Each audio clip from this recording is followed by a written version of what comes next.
Na videoaula anterior, nós aprendemos sobre a mielinização e a sinaptogênese, relembrando que na etapa da mielinização acontece a formação da bainha de mielina nos axônios do neurônio, capacitando-o a trabalhar com mais eficiência e rapidez.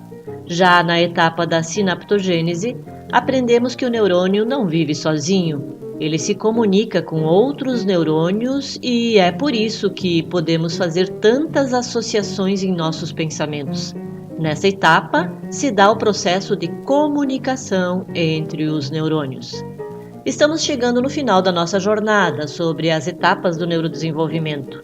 Nesta videoaula estaremos encerrando esse processo com a etapa 7, a arborização dos dendrites e axônios, e a etapa 8, eliminação competitiva e reestruturação das sinapses.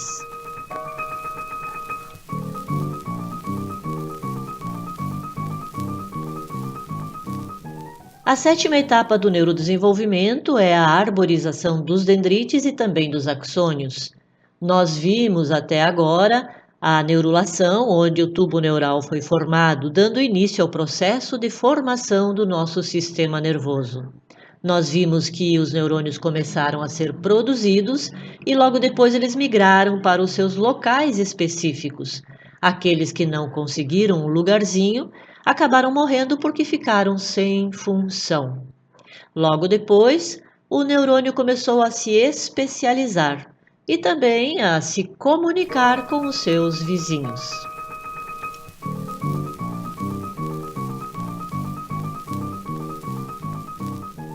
Agora, nessa fase, nós vamos dividir essa etapa em dois momentos. E primeiro, nós vamos falar sobre as ramificações das dendrites.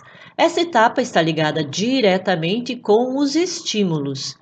Essa ramificação dos dendrites, essa especialização dos dendrites, vão tornar o neurônio cada vez mais apto e também mais atento, com maior capacidade de captação dos estímulos do meio externo. Essa fase começa por volta dos 5 meses intraútero e tem o seu pico máximo do nascimento até por volta dos 6 anos, mas continua também na vida adulta, porém com menos intensidade. A diferença é que depende dos estímulos, da curiosidade, do esforço, do uso, ou seja, de fazer o neurônio trabalhar.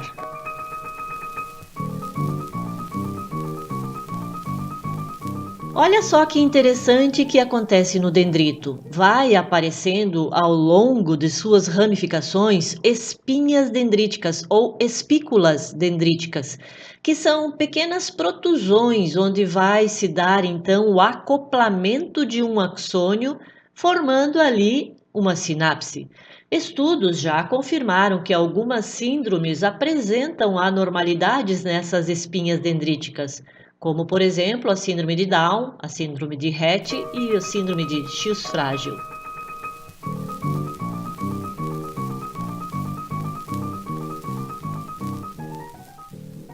O segundo momento dessa etapa é a formação de colaterais no axônio. Isso significa que no axônio pode se formar alguns galhos, que são atalhos que vai possibilitar para esse neurônio maior rapidez, agilidade e maior associação das informações. Essa fase tem início por volta dos 5 meses intraútero, tem o seu pico máximo do nascimento até por volta dos 6 anos e ele continua na vida adulta com menos intensidade. Essa fase também depende do uso da estimulação desses neurônios.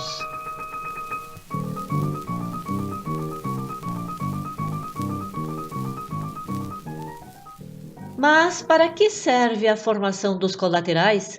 A formação desses colaterais são muito importantes para o processamento e eficiência do cérebro. Eles capacitam os neurônios de fazer associações mais rápidas, além de possibilitar a automatização dos comportamentos. Por exemplo, você não precisa gastar muita energia do cérebro para escovar os dentes. Você já faz esses movimentos automaticamente. Você não precisa pensar nos movimentos enquanto escova os dentes. É assim com toda a aprendizagem automatizada, como, por exemplo, ao se vestir, ou ao dirigir o carro, ou até andar de bicicleta. Olha só o que Maria Aparecida Domingues fala sobre isso. Ela diz que os colaterais formam-se pelo uso e estimulação dos neurônios, proporcionando um pensamento ou uma percepção mais ampla de determinado ensinamento, com conclusões associativas e abrangentes, o que caracteriza a gnosia. Funciona como um atalho, possibilitando maior velocidade e maior integração entre os neurônios. Quanto maior número de colaterais, maior a associação de estímulos captados. A formação dessa estrutura está diretamente relacionada ao uso e estimulação, ou seja, à malhação cerebral.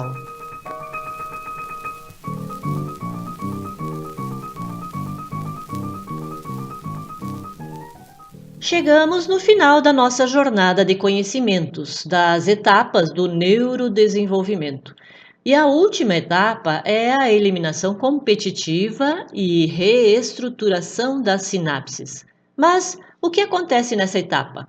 Aqui também acontece morte dos neurônios. Funciona como uma guerra competitiva entre eles, sobrevivendo os mais aptos e com as sinapses, as suas ligações mais usadas, ou seja, os mais fortes sobrevivem.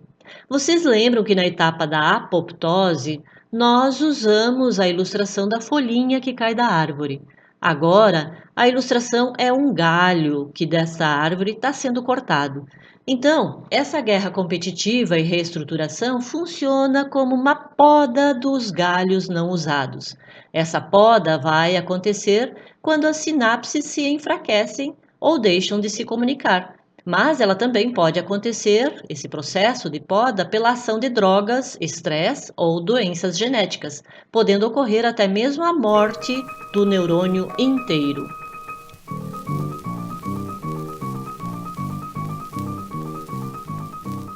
Nessa animação, nós podemos ter uma ideia do fortalecimento e enfraquecimento das sinapses. Observem as ligações lá no fundo, elas simplesmente murcham. Essa fase se inicia por volta dos 4 meses depois que a criança nasce, atingindo seu máximo na puberdade e adolescência, decaindo, mas permanecendo durante toda a vida.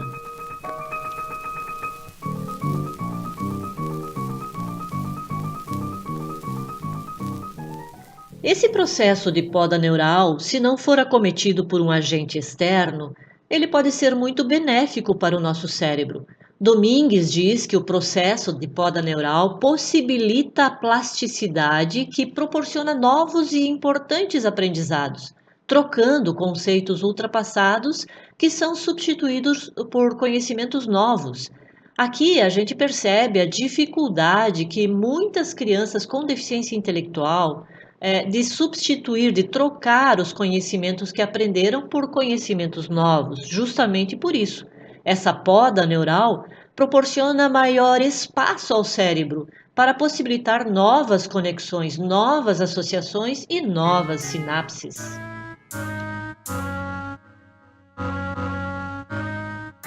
Para concluirmos, nós trouxemos aqui para vocês um resumo do que acontece no cérebro da criança durante essa fase da primeira infância, depois do nascimento dela. Aproximadamente aos 5 anos, está acontecendo no cérebro dela o pico da mielinização, que é a proteção e o aperfeiçoamento dos axônios com a mielina. Também nessa fase está acontecendo a sinaptogênese, que é a comunicação entre os neurônios, que também tem o seu pico por volta dos 6 anos. E nessa fase também está acontecendo a arborização dos dendrites e axônios. E também a eliminação e reestruturação das sinapses. Essa com um pico máximo na puberdade e adolescência. Mas o interessante é que a criança com deficiência, ela apresenta falha nesse processo.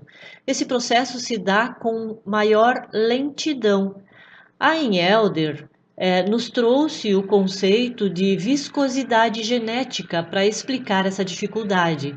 Ela diz que há uma lentificação no desenvolvimento da criança com deficiência intelectual, e essa lentificação tem como consequência uma viscosidade no seu raciocínio. Então, a criança com deficiência, o seu cérebro está se desenvolvendo, porém ele se desenvolve com maior lentificação. E é por isso que elas não conseguem desempenhar algumas habilidades na época em que a maioria das crianças conseguem, porque ela ainda não amadureceu adequadamente, ou seja, o processo das etapas do neurodesenvolvimento estão se desenrolando de uma forma mais lenta, ocasionando então atraso no seu desenvolvimento.